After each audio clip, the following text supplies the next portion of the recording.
Now, continuing distal from proximal femur, we are talking about shaft of femur fractures now. Now, this is an X-ray of an adult patient with a shaft of femur fracture. This is also an X-ray of adult with a shaft of femur fracture. And in contrast, this is an X-ray of a child with a shaft of femur fracture. You can clearly see that the triradiate cartilage has not ossified still in the head of the femur and the growth plate, the proximal femur. Anyways, so the point I'm trying to make here is that fracture femur can occur in adults, can occur in children. Now, whenever there is a shaft of femur fracture, what happens to the proximal fragment in terms of displacement? Although we speak about displacements in terms of the distal fragment, sometimes they ask you MCQs in terms of the displacement of the proximal fragment. Now, what happens to the proximal fragment in terms of the displacement? You see, there is a strong muscular forces acting on the proximal fragment, and this is what causes the displacement. The displacement that you see in the proximal fragment is flexion, abduction, and external rotation. So there is flexion, abduction, and external rotation of the proximal fragment. A rare MCQ that was asked. Now you know how to answer it. Anyways, coming back to shaft of femur fracture, what are the MCQs that are asked here? You see, in trauma, there is nothing to understand here. There is a force and it is causing a fracture. We need to know what are the MCQs that they are asking to be able to answer the questions. Now, one MCQ that is asked is the classification of shaft of femur fracture. It is Winquist and Hansen. It's been asked once, I think, rarely. If you want to know, you know. If no, it's okay. The complications of shaft of femur fracture are stiffness of the knee, delayed union, and non-union. But the most dreaded complications that we are worried about are two. Number one, bleeding and fat embolism syndrome. I've told you pelvis fracture and shaft of femur fracture are fractures that cause exsanguinating amount of blood loss. For shaft of femur, you lose around 1 to 1.5 liter, and for pelvis fracture, you lose around 1.5 to 2 liters of blood. So please understand that these are, massive volumes of blood loss and can cause a lot of problems to the patient. The other dreaded complication of shaft of femur fracture, particularly in adults, is fat embolism syndrome. Now, what is fat embolism syndrome? Quickly understand what it is. You see, in adults, the medullary cavity, the bone marrow is replaced by fat, whereas in children, the medullary cavity still contains the bone marrow. So this is a unique feature that's seen in adults, not in children. So once there is a shaft of femur fracture, the fat globules from the medullary cavity escape out and get into the bloodstream, and this is what causes fat embolism syndrome. Now, this is what causes lipiduria, and the fat globules can be toxic and causes various problems. Now, what are the manifestations? Please understand this. Manifestations take time. It usually takes around 48 hours after the fracture. 48 hours after the fracture. Why is this important? Because there are certain keywords. Whenever you are attempting an MCQ exam, you should look for keywords, and this is one of those keywords. If you come across an MCQ which says a long bone fracture in an adult, following which around 24 to 48 hours, a patient comes to you with confusion, difficulty breathing, tachypnea, dyspnea, tachycardia, petechial rashes, they are talking about fat embolism syndrome. So fat embolism syndrome, usually after femur fracture, around 48 hours after the fracture, presents to you with respiratory, cutaneous, and central nervous system symptoms. So the keyword you're looking for is femur fracture in adult, followed by 48 hours later manifestations. Other similar MCQs will be there which have keywords. For example, massage. If the MCQ gives you massage history, say a child comes to you with a fracture on the elbow with a history of massage. What do you think? Supracondylar humerus fracture, history of massage, think myositis ossificans. Think myositis ossificans.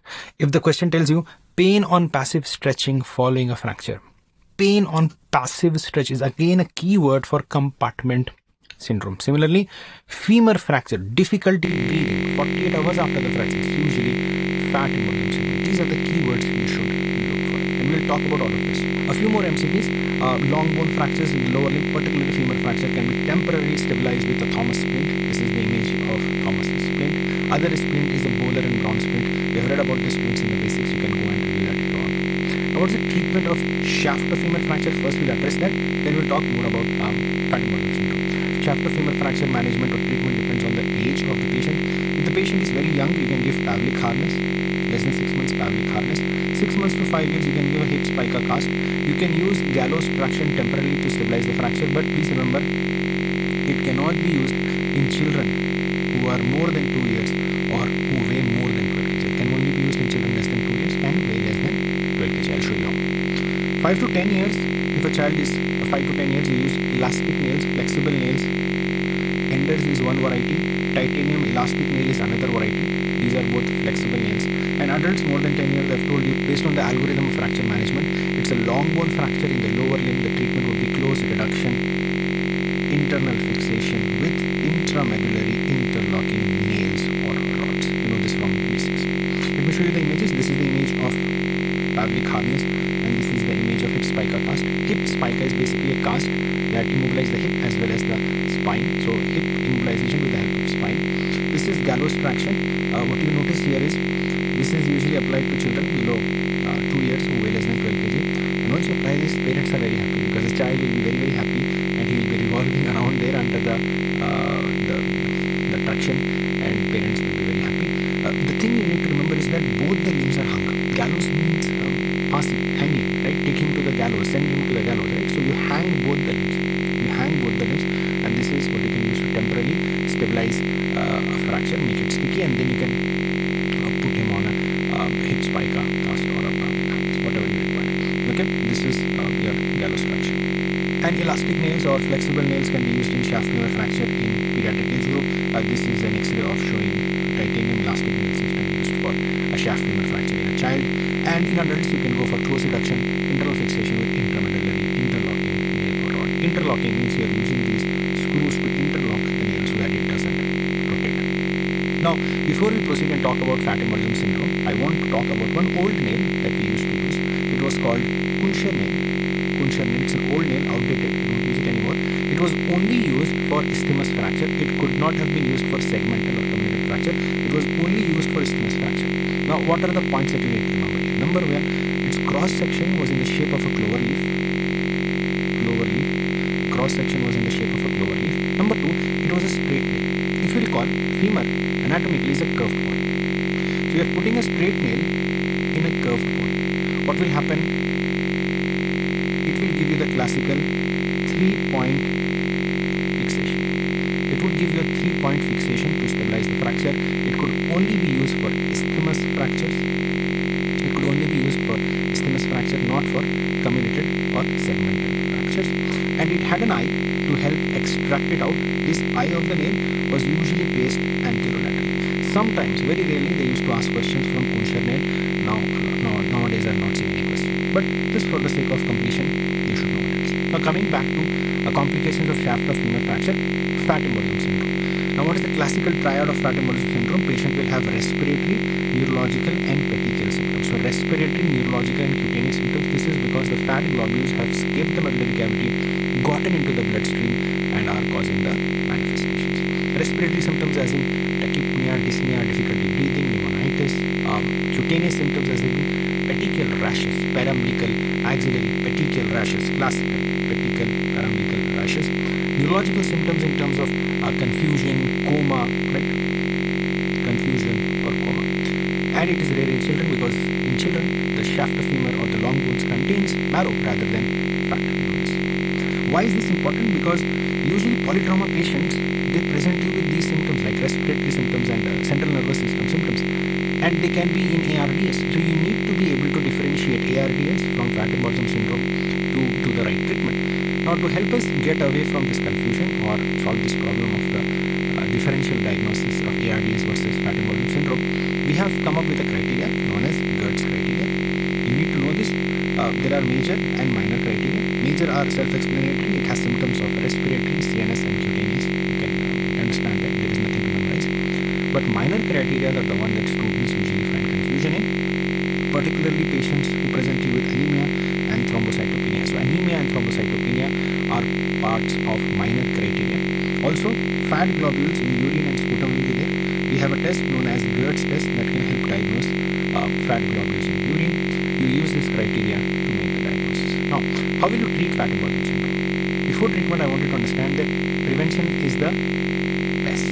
Prevention is the best. So prevent fat embolism syndrome by early immobilization and fixation of the fracture. If in case it is not done, if it is delayed and fat embolism syndrome is started, then the only treatment that you can offer is supportive care. Supportive care. You can give ventilation also, but mostly supportive. Now, there are people who use Dextran, people who use steroids, people who use heparins.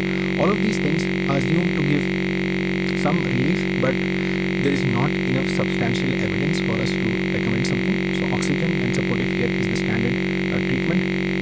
Another thing I want to mention here is that if a patient presents to you with a femur fracture with fat embolism syndrome, it is ideal that you should not intervene then to fix the fracture definitively, because he's in a state of physical and physiological stress.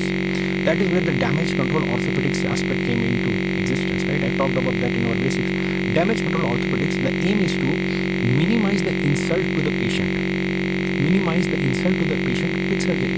You have to temporarily stabilize the fracture. You have to temporarily stabilize the fracture with an external fixation. Send the patient to ICU to be stabilized completely. Once the patient is stabilized in the ICU, then you can do whatever you want. You can do a definitive treatment with a nail.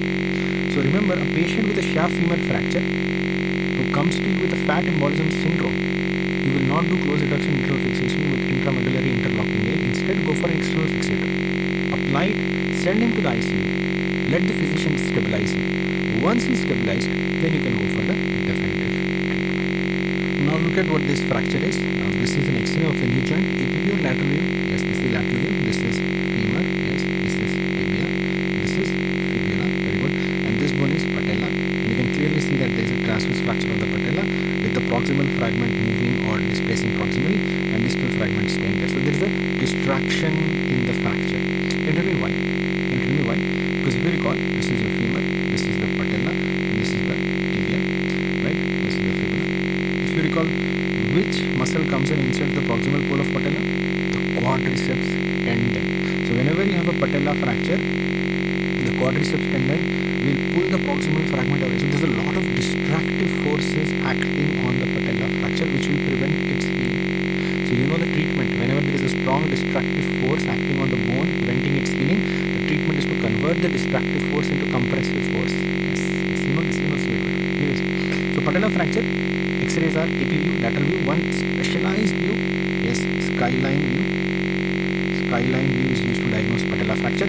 So the aim of the treatment of patella fracture is to convert the distractive forces into compressive forces. And what is the most wonderful device that does it for us?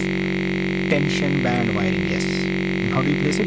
By openly reducing the fracture and internally fixing it with 2K wires and stainless steel wire. So use 2K wires and stainless steel wire. That technique is known as open reduction internal fixation with tension band wiring. So tension band wiring is used for patella fracture. Where else will you use tension band wiring? Anywhere there is a strong force causing the distraction. Can you give me another example? Olecranon fracture. Olecranon fracture. If you recall what happens in olecranon fracture, look at this. This is your olecranon. This is the humerus. Which muscle then comes and inserts at the tip of the olecranon? Let me give you hints. Hamstring, quadriceps, gastrocnemius, triceps. Yes, it's triceps. Yes, triceps inserts here. So if you have a fracture of the olecranon, what will happen? The triceps will cause distraction of the fracture fragment, preventing its healing. So we need to convert these distractive forces into compressive forces. What will you use? Tension band wiring. Use tension band wiring. So this is an image showing you olecranon fracture. Now sometimes patella fracture is an undisplaced fracture with no extension lag. That can be managed conservatively if you want to. There was an MCQ that was asked. You use a POP cast. Which cast will you use? You will use a cylinder or tube cast. Okay, you use a cylinder or a tube cast. Where you apply the POP cast like a tube or a cylinder. That is known as a cylinder or a tube cast. Now the next fracture is bumper fracture. If you recall what bumper fracture is, the car's bumper comes and hits you. You're walking on the road, car's bumper comes and hits you. Where will the car's bumper hit you? The lateral side of the leg or the medial side of the leg? Where will the car hit you? On the lateral side of the leg. The car will hit you on the lateral side of the leg. So your lateral tibial condyle will fracture. When the lateral tibial condyle fractures, that is called bumper fracture. Now if you want to go into the details of the mechanism, the details are very straightforward. So look at this. This is the lateral condyle of the tibia. This is where the car comes and hits you. When the car comes and hits you like this, what happens? You're already standing, so there is axial loading of the tibia. Now it is going into valgus. So there is axial loading and valgus force. So this axial loading and valgus force is what causes the lateral condyle tibia to fracture. So what is the mechanism of injury? Axial loading with valgus force. So intra-articular fracture, and I've told you what is the treatment of intra-articular fractures. Open reduction, internal fixation with plates. So you can clearly see here the force causing the bumper fracture is valgus force with axial loading. Right. Now what is this fracture? Classically X-ray है, leg, AP and lateral view. You can see tibia and fibula. This is the fracture of both bones of the leg, mostly tibia. The tibia fracture, what is the treatment? Remember, recall from basics. Extraarticular, lower limb, long bone fracture, close reduction, internal fixation with intramedullary interlocking nail or rod, right? Conservatively, if you want to, you can manage it with PTB cast. PTB cast, very very important. It's called patella tendon bearing cast. Most of the students get confused the moment they see patella. They see patella, they mark patella. MCQ was asked directly, patella tendon bearing cast is used for. The answer is not patella, it's tibia. What is the cast for patella? It is cylinder or tube cast. Okay. Now what is the definitive treatment for tibia fracture? Close reduction, internal fixation with intramedullary interlocking nail. Right? That is what we have done. Recall what is runner's fracture? Runner's fracture is the stress fracture of the fibula. Stress fracture of the fibula. Okay. Coming to ankle anatomy. Quickly review ankle anatomy. What are the X-ray views you use for ankle? You use AP view, you use lateral view, and you also use mortise view. Mortise view. Clearly it will show you the ankle. Right? Clearly it will show you the ankle. So you can clearly see here in AP view that this is the tibia, and this bone is the fibula, and this bone is the talus. This part of the tibia is known as medial malleolus, and this part is known as the lateral malleolus. Okay? So in lateral view, you can again appreciate here, this is the tibia, and the overlap bone behind it is fibula, and this is the talus, this is the calcaneum, right? And in lateral view, you will notice posterior malleolus. Posterior malleolus is a part of tibia. Now in mortise view, again you can clearly see the ankle joint. This is the medial malleolus, lateral malleolus, talus, tibia, and fibula. Now what are the fractures that occur around the ankle? You can get a lateral malleolus fracture, isolated lateral malleolus fracture. You can get an isolated medial malleolus fracture. You can get a combination of both lateral malleolus as well as medial malleolus fracture. This is known as bimalleolar fracture. The other name for it is Potts fracture. All of these are your eponymous fractures. Straightforward MCQs will come from this. You can also get a trimalleolar fracture where medial, lateral as well as posterior malleoli fracture. All of them fracture. This is known as Cotton's fracture. This is known as Cotton's fracture. Now before we proceed further, I want you to understand that at the distal end of the tibia, and the distal end of the fibula, this is the talus. There is a ligament here that articulates the tibia with the fibula. Basically helps maintain the syndesmosis. This ligament is known as antero-inferior tibio-fibular ligament. Okay?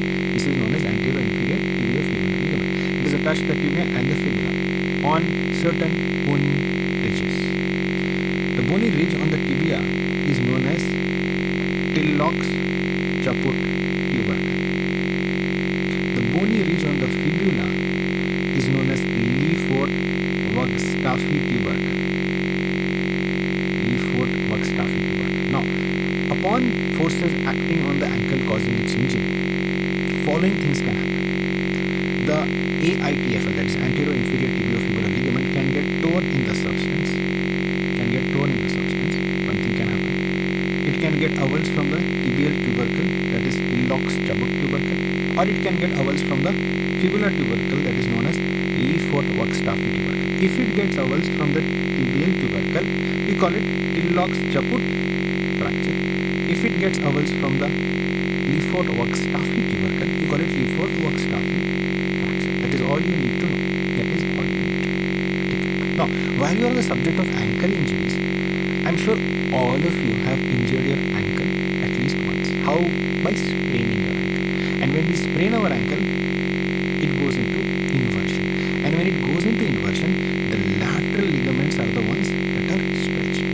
Very rarely, it can go into eversion also, and then the medial ligaments will get stretched. The medial ligaments, the deltoid ligaments will get stretched, but that rarely happens. All of us have, yes, think hard, all of us have at least once in our life injured our ankle by spraining. And when we sprain it, we injure our lateral ligaments, particularly the most common injured ligament is anterior talofibular. That was tibiofibular. Here we were talking about tibiofibular. This is talofibular. This is talofibular. Anterior talofibular ligament is the most commonly injured ligament in the body. Everybody has injured it at least once. Okay, it is this one. Anterior talofibular ligament is the most commonly injured ligament in the body.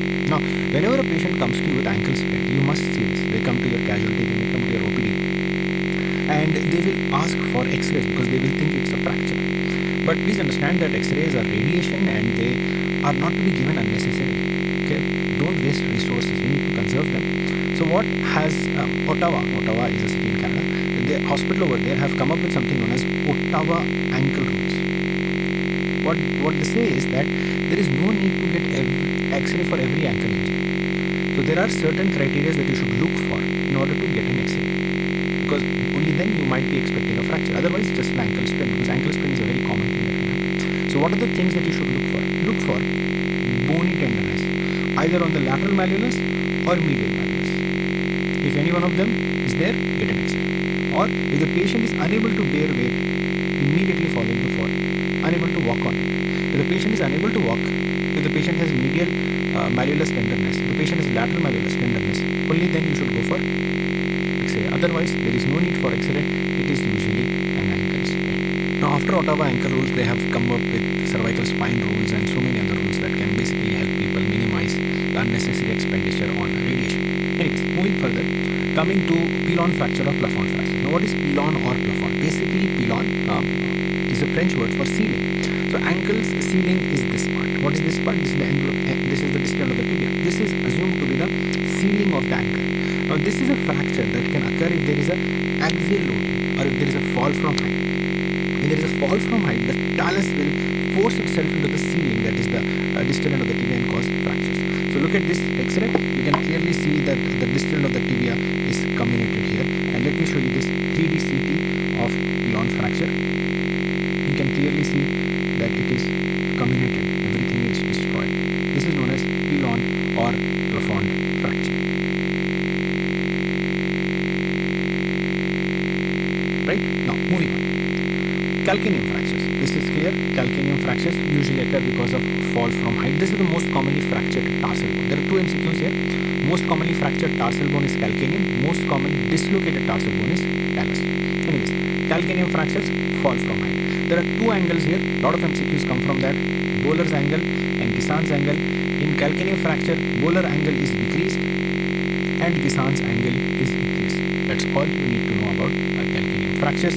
Next fracture is Lover's fracture. What is Lover's fracture? It's a combination of fracture of calcaneum, usually bilaterally, with vertebral compression fracture. Obviously, it will be seen in patients who fall from height and landing on feet. Fall from height, land on feet. So this is known as Lover's or Lowery's fracture. Not to be confused with Jumper's fracture. This is a fracture of the sacrum. Okay. So Lover's fracture is bilateral calcaneum with vertebral compression fracture, and Jumper's fracture is fracture of the sacrum in the shape of a U or H. We have discussed that. Okay. Now moving on to talus fracture. A very common talus fracture is aviatrix fracture. What is aviatrix fracture? It's the fracture of the neck of the talus. So this is a CT scan image showing you the body of the talus, neck of the talus, and the head of the talus. Now, the first thing you need to know is the blood supply of the talus. So let me draw this: head, neck, body of the talus. This is tibia. What is the blood supply of the talus? If you recall, dorsalis pedis artery. This is dorsalis pedis artery, and it gives out a sinus tarsi branch which goes retrograde. So if you have a fracture of the neck of the talus, which part will go into avascular necrosis? Body will go into avascular necrosis. This is known as aviatrix fracture, the fracture of the talus. Why is it called aviatrix fracture? What's the story here, friends? Aviator is a pilot. Aviator is a pilot, and pilots, if the plane were to crash, they would jump out and they will use a parachute to land. Even though they would use a parachute to land, they will land with a significant force, and these pilots who landed with a significant force ended up with talus fracture. So many pilots with talus fracture, they got the name aviatrix fracture. Most common complications are avian and subtalar arthritis. Okay. Now, the diagnosis of avascular necrosis of talus is an MRI-based diagnosis, because MRI picks up avascular necrosis early. But in early days, where MRI was not invented, they used to rely on X-rays to make that diagnosis.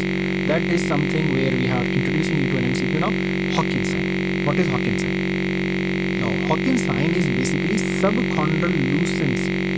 And what does it suggest? It suggests viability. You remember when blood reaches the bone, the density decreases because blood is coming to the bone. And what are the characteristics of a dead bone? If you recall, dead bone is a dense bone. Dead bone is a dense bone, white bone. Dead bone is a dense bone, white bone. Why is it dense and white? Because there is no blood, there is no hyperemia, there is no turnover, there is no resorption of the bone because it's a dead bone. A live bone is a lucent bone. Live bone is a lucent bone, right? So whenever there was a talus fracture, they used to put a patient on follow-up. They would get repeated X-rays of the talus to look for subchondral lucency. Subchondral lucency, this lucency under the cartilage, this subchondral lucency suggests that this talus is viable. Viable means alive. If it becomes dense, it means it would have died. So what is Hawkins sign? Hawkins sign is a good sign. Hawkins sign is a good sign suggesting viability of the talus. What does it show? Subchondral lucency. Okay. Where else did we read Hawkins? Where else did we read Hawkins in the upper limb? Hawkins-Kennedy test. Yes, impingement syndrome. Very good, very good. Now, finally, last three fractures that we need to discuss: Chopard's and Lisfrank's fracture. If you recall Chopard's and Lisfrank's, what are these? These are locations. What is Chopard's location? It is intertarsal location between the talus and the navicular calcaneum cuboid. Intertarsal.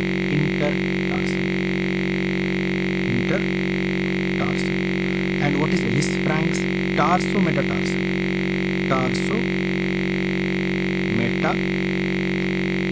Okay, between the tarsal bones and the metatarsal bone. That joint is known as Lisfranc joint. So Chopard's joint, Lisfranc joint. What is the significance? If there is a fracture there, we call it with that name. If we do an amputation there, we call it with that name. So Chopard's fracture is done here, intertarsal location. Right? We do it there, intertarsal. Chopard's fracture is the fracture of the intertarsal joint. Or if you do an amputation, Chopard's amputation. What is Lisfranc's? Tarsometatarsal fracture. Fracture occurs in tarsometatarsal region. If you do an amputation there, Lisfranc's amputation. But very important, remember Lisfranc's fracture. The characteristic thing that you're looking for is the injury to the Lisfranc's ligament. Now, what is Lisfranc's ligament? Lisfranc's ligament is the ligament that holds the first and the second metatarsal together. This ligament. If this ligament is injured, what happens? The gap between the first and the second metatarsal increases. That's it. Increased gap between the first and the second metatarsal occurs because of the injury to the Lisfranc's ligament. This is known as flex sign. So flex sign is seen in Lisfranc's fracture when there is injury to the Lisfranc ligament leading to diversion between the first and the second metatarsal or increased gap between the first and the second metatarsal. Now, while we are on the topic of the metatarsals, one metatarsal fracture which you should never forget before your exam is Jones fracture or Robert Jones fracture. What is this fracture? It is the fracture of the base of the fifth metatarsal. Where exactly, friends? Because base of the fifth metatarsal is quite large. It is between the fourth and fifth intermetatarsal articulation. This part. So this part fracture. Any fracture between this part is known as Jones fracture. Fracture proximal to that is pseudo-Jones fracture. Fracture distal to that is stress fracture. So Jones fracture is fracture of the base of the fifth metatarsal at the fourth, fifth intermetatarsal articulation. Why is it so important that you should know it? Because in this part there is decreased blood supply because it's in a watershed zone. Blood supply reaches like this. It's in the watershed zone. It has questionable blood supply. So if there is a fracture here, usually it will go into non-linear and you should know it, you should pick it up, you should treat it. This is known as Jones fracture. One more important thing, which muscle or tendon comes and inserts the base of the fifth metatarsal causing the avulsion fracture? It is your peroneus brevis tendon. Peroneus brevis tendon. So that is, my friend, your Jones fracture, and this completes everything that we need to discuss in the lower limb trauma. All the way from pelvis we have reached the base of the fifth metatarsal. Let's practice a few MCQs and see whether we have understood everything or not. The most serious complication of pelvis fracture is neurogenic shock, hypovolemic shock, rupture of urinary bladder, myoneum.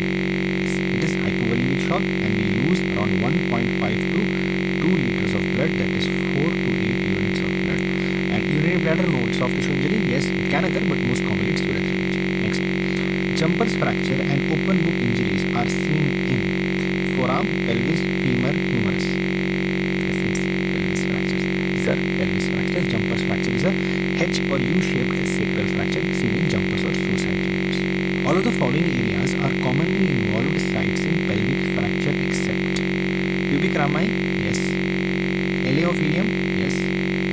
scapula, yes. Ischial tuberosities are considered very strong. Ischial tuberosities are considered very strong, and the fractures of the pelvis very rarely involve the ischial tuberosities. Please keep that in mind. So the correct answer here is ischial tuberosities. Main blood supply to the head of the femur comes from head of the femur, neck, GT, LT, femoral artery, profunda femoris, medial femoral circumflex, lateral femoral circumflex, make a ring, proceed upwards. Predominant sources medial femoral circumflex artery. Yes. Medial femoral circumflex artery. True about Powell's angle is all except between fracture line of the femoral neck and the horizontal plane. Yes, looks true. Increased angle indicates more chances of displacement. Yes, true. Grade 1 is 30 degrees. Yes. Second is 30 to 50, and third is more than 50. True. Increase in angle indicates impaction and good prognosis. No. Increase in angle causes displacement. So the answer is that is the false statement. Right. So if you recall this, angle between the horizontal 30, 50, more than 50, more vertical, more unstable. More unstable. Powell's angle. Which of the following describes grade 2 fractures of the neck of the femur? So they are talking about which classification here? Incomplete, complete, displaced, undisplaced, trabeculae, Gardner's classification. So grade 2 they are talking about. So grade 2 is displaced or undisplaced. So it's undisplaced. So it is undisplaced. This cannot be moderate displacement of the neck. It cannot be that. Complete fracture with undisplaced neck. Yes, complete fracture with undisplaced neck is type 2. Okay. So what was type 1? Undisplaced complete. Type 2 was complete undisplaced. Type 3 incompletely displaced. Type 4 completely displaced. Right. So 1 and 2 were undisplaced. 3 and 4 were displaced. Partial, complete. Partial, complete. Okay, na? Know this. So type 1 is incomplete undisplaced. Type 2 complete fracture undisplaced. Type 3 partially displaced. Type 4 completely displaced. And only in type 2 trabecular alignment is maintained. Fractured neck of femur causes which of the following? Flexion at the hip and lateral rotation. Okay. Flexion at the hip and abduction. Okay. Shortening and lateral rotation. Okay. Shortening and flexion. Yes. It causes shortening and external rotation. How much shortening? Neck of femur hai to less than 1 inch. External rotation is less than 45 degrees. This is the answer. A 60-year-old man fell in the bathroom and was unable to stand. Ecchymosis noted on the right buttock region with external rotation of the lower limb and foot touching the bed. What is the most probable diagnosis? The fracture hai, hip hai, pain hai, and there is external rotation. Extracapsular fracture neck of femur? Probably. Anterior dislocation of hip? No. Intracapsular fracture neck of femur? Probably. Posterior dislocation of hip? No. Now between these two, which will you go for? Because it is touching the bed, I will go for intertrochanteric or extracapsular fracture neck of femur. And this is what touching the bed is all about. External rotation. So much so that the lateral part of the touch touches the couch. Lateral part of the foot touches the couch. An old lady had a history of fall in the bathroom and couldn't move. Her leg was in external rotation. There was tenderness in the Scarpa's triangle and limb movement could not be done due to pain. No hip fracture was noted on X-ray. What is the next step in her management? MRI of hip, repeat X-ray after 1 week, hip joint aspiration, give analgesics and ask her to review after 1 week. Absolutely not. Elderly patient, fall, pain in the hip. It is neck of femur fracture unless proven otherwise. X-ray is negative. Then what will you do? You'll go for MRI. Okay, no need for waiting 1 week. No need of joint aspiration. What rubbish. Okay, MRI of hip. That is what you will do. MRI will pick up hidden or occult fractures. Even if the patient comes to you walking, if there is hip pain, there was a history of trauma, you should assume that it is neck of femur fracture. Now, all of the following can occur as a complication of fracture of the neck of the femur except shortening, yes. Non-union, yes. Malunion, avascular necrosis, yes. Malunion, no. I've told you in the basics also. Fractures that usually undergo malunion rarely undergo non-union. Fractures that usually undergo non-union rarely undergo malunion. Now, treatment of choice for a 1 week old fractured neck of femur in 65-year-old patient. 65. What will you do? Without even looking at the options, I know I'll do hemiarthroplasty. Hemi replacement arthroplasty, close reduction internal fixation with cannulated cancellous screws. No, I will not fix it. Close reduction of internal fixation Austin Moore prosthesis. Austin Moore is outdated and there is no close reduction there. It's a replacement. Total hip replacement only if the hip had the existing problem. So I will go with a hemi replacement arthroplasty. Best is bipolar prosthesis. If that is not given in the options, then I will go with Austin Moore. Then I will go with Austin. Okay, so bipolar is much better than Austin. Femoral neck fracture of 4 weeks duration. in a young adult should be best treated by which one of the following? So young patient, 4 weeks old. Total hip replacement, no. Young patient, no total hip replacement.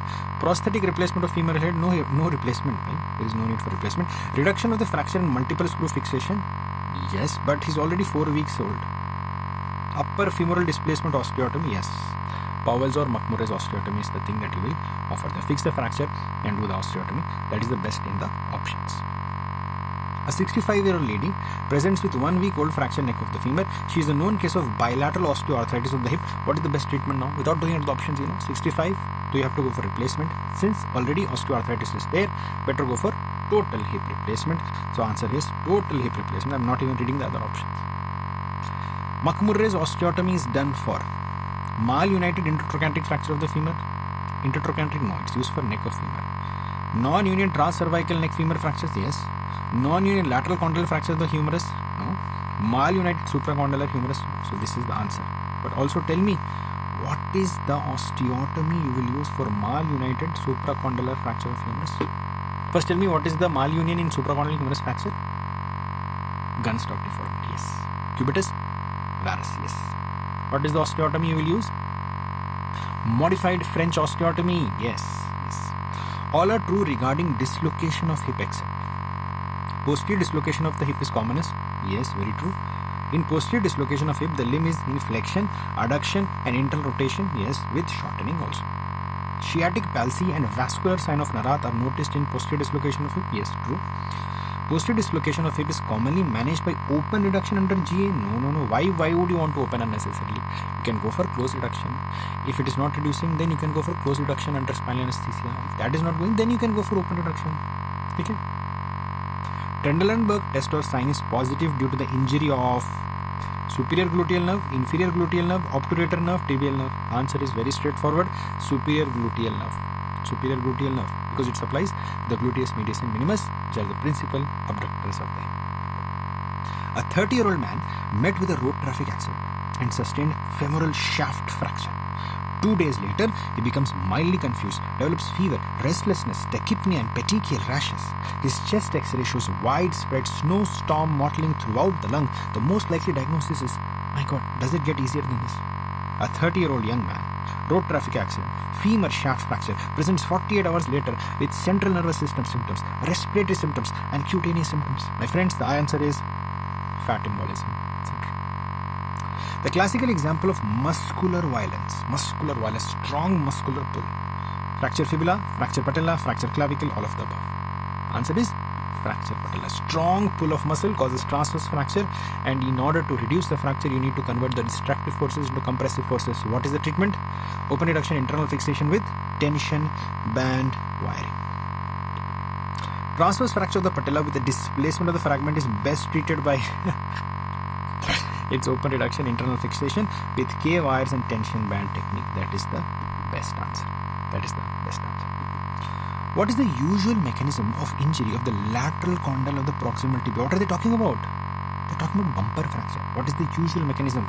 It is a strain of valgus knee, strain of varus knee, strain of valgus knee with axial loading, rotational injury. Strain of valgus knee with axial loading. Strain of valgus knee with axial loading. No. If you have done sports injuries, let me ask you this one question. So, valgus knee with axial loading, right? Now, if you have done sports injuries, answer this. In bumper fracture, which ligament will get torn? This one, which is medial collateral ligament. Yes, because of the valgus force. Next, the most commonly affected component of the lateral collateral ligament complex in an ankle sprain is. In an ankle sprain, among the lateral collateral ligaments, which is the most commonly injured? Middle component, anterior component, posterior component, deeper component. Answer is anterior talofibular, so anterior component. True about eponymous fractures are all except. Monteggia fracture is a fracture of the proximal third of ulna with radial head dislocation. Remind yourself from upper limb trauma.